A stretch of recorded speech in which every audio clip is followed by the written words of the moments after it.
சதுரகிரி மலையில் மகாலிங்கம் என்ற திருநாமத்துடன் வீற்றிருக்கும் கடவுளின் வரலாற்றை அறிந்து கொள்ளலாம்.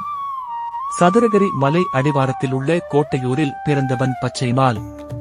இவன் பசுக்களை மேய்த்து பிழைத்தான்.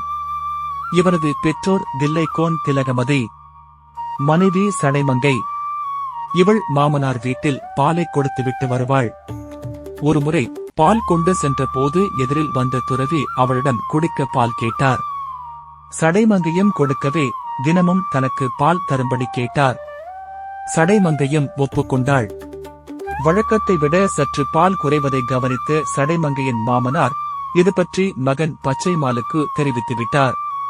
பச்சைமால் தனது மனைவியை பின் தொடர்ந்து சென்று அவள் துறவிக்கு பால் தந்ததை அறிந்து கோபம் கொண்டு அடித்தான்.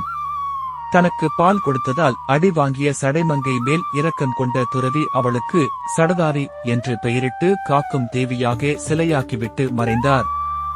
மனைவியை பிரிந்த பச்சைமால் மனம் திருந்தி சதுரகிரிக்கு வந்த அடியவர்களுக்கு பால் கொடுத்து உதவி செய்தான்.